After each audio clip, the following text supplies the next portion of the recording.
All right, Sean Cunningham from ABC 10 Sports, joined now by a local guy who might hope to hear his name called in the draft, may not, but either way, St. Mary's point guard Jordan Ford, the Folsom Bulldog, joining us here. And Jordan, I got to imagine 2020 has been an incredible year, just highs and lows. What's it been like for you as someone who is hoping to continue his basketball career? Yeah, so for someone like me, I've just been trying to take it one day at a time and just focus on getting better during this long period, this long off season. I've been lifting weights 4 times a week, and I've also been in the gym with my trainer Rashid Khan. So, And where is that? Is it here in NorCal? it's in Sacramento. Oh, in Sacramento. Yeah, Okay, wonderful. yeah, Sacramento. Yeah. How let's go back a little bit. I mean, obviously the pandemic started right around March. It kind of wiped out the season as everyone knows. I mean, just what was going through your head when you found out that, the senior season or the final season wasn't going to be able to finish as you hoped? Oh man, we were super bummed out. At least we got to play our conference tournament, which most schools didn't get to do. But we were super bummed out. We felt like we could have made some noise in March Madness, and we were really looking forward to that. So the energy we were really low at first, and we wish we could finish out our season, but it is what it is. So we kind of had to move forward.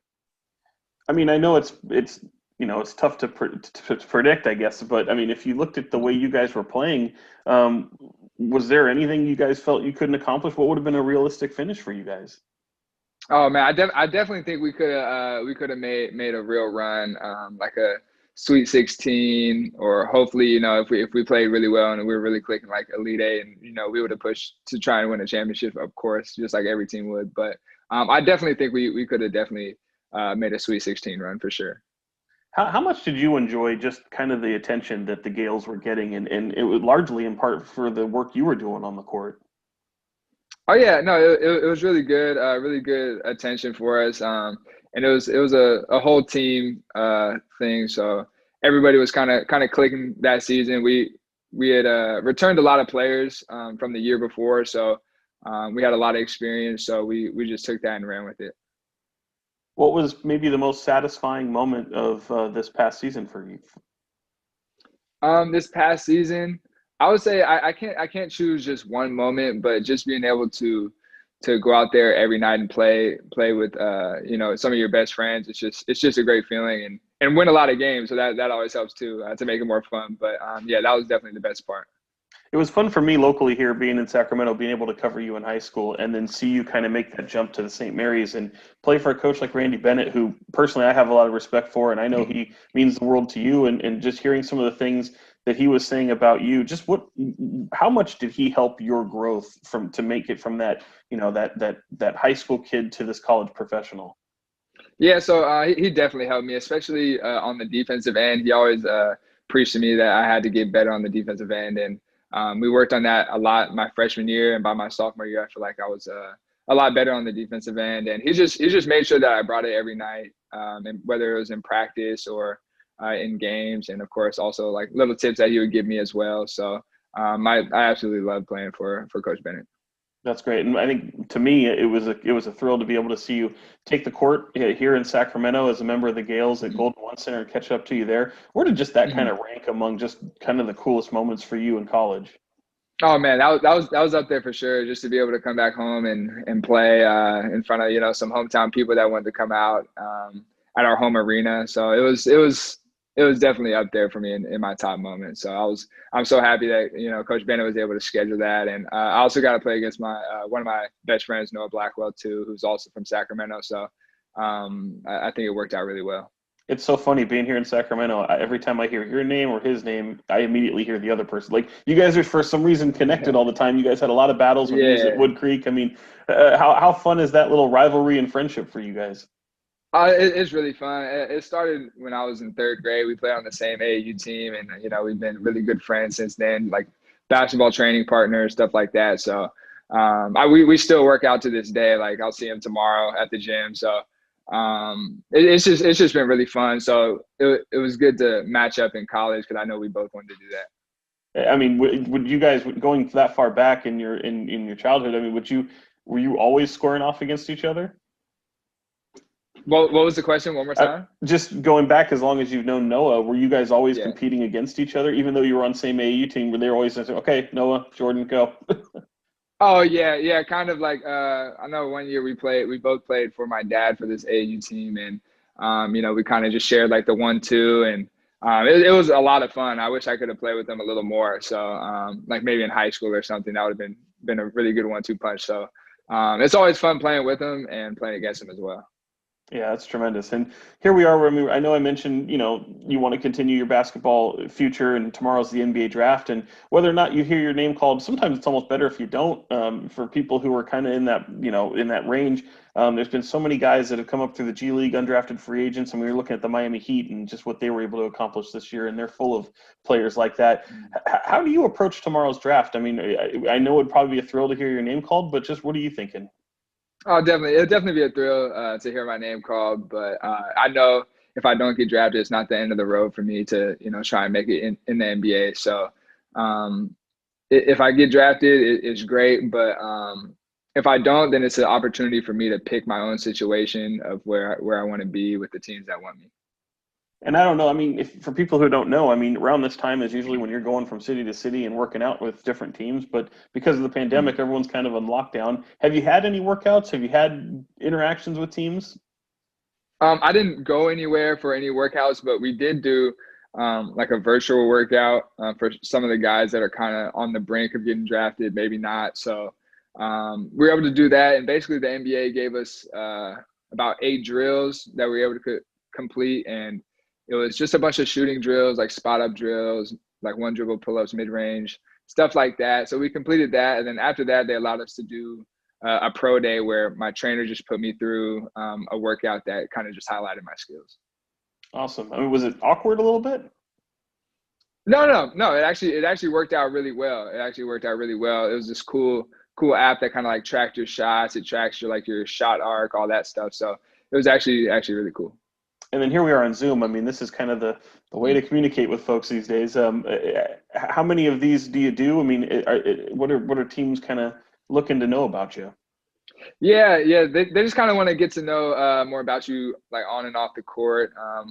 I've done interviews with probably about half the league, and this was more before like they shut the NBA down, and I was doing like right after the season, I was doing a lot of interviews. So. Oh, that's great. I mean, do you kind of put that in your back pocket a little bit? Like, hey, at least there's a lot of people that have intrigue about you and want to get to know you, and having half the league, that's got to be a good thing. Oh yeah, no, it was definitely a good thing. A chance to learn more about them, and they got a chance to learn more about me. So it was definitely good to know that teams were interested in drafting me, and knowing that I had like a legit shot of getting drafted or landing on a team. So I felt really good about that. It's one thing for us to put highlights around you when we air this segment, but I mean, if no one's seen you play in a while, or just know that, oh man, there's a guy from Sacramento area that we kind of want to keep up with. If they've never seen you play, if they tune in, what are they going to see? They're going to see a lot of 3-pointers, a lot of 3-point shots, a lot of finishing at the rim, a lot of floaters too. So I like to get in the lane, use my quickness, get in the lane, float it over the big guys.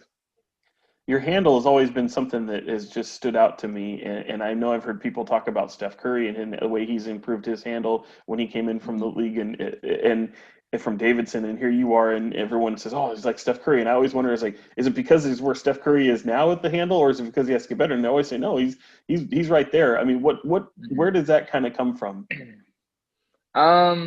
Well, Steph Curry growing up was my favorite player, so I kind of tried to take as much as I could from him.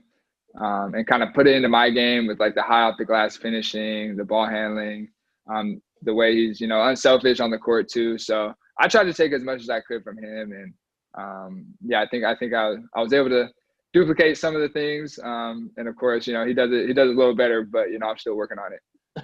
Well, the one thing you showed too is that you don't really have a cap on your range. I mean, you're not shy about hoisting it. Does that come from not only my admiration of Curry, but just as well as just having that ultimate? Does he kind of give you that, knowing that he's been able to do that in his career? Does that kind of give you leeway to feel like you can do the same? Oh, definitely. That's kind of where the game is going now. You got to be able to shoot the deep three. So, and I kind of learned that when I was, a young kid watching him at Davidson. I was like, man, he shoots it from really deep. So that was something that I definitely wanted to add in my game as a young kid.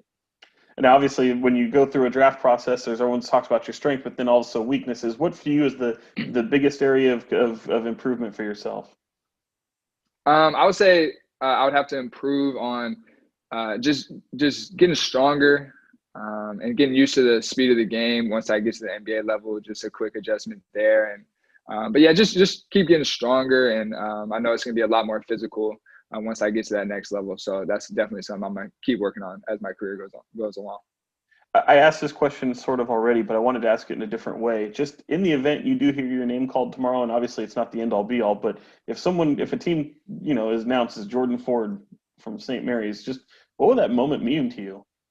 Oh, it would definitely mean a lot. It's something that I've dreamt of as a little kid, and to hear my name called, it would be like a dream come true. So hopefully tomorrow I get to hear my name called. If not, I'm just gonna keep working, and hopefully I can get there another way.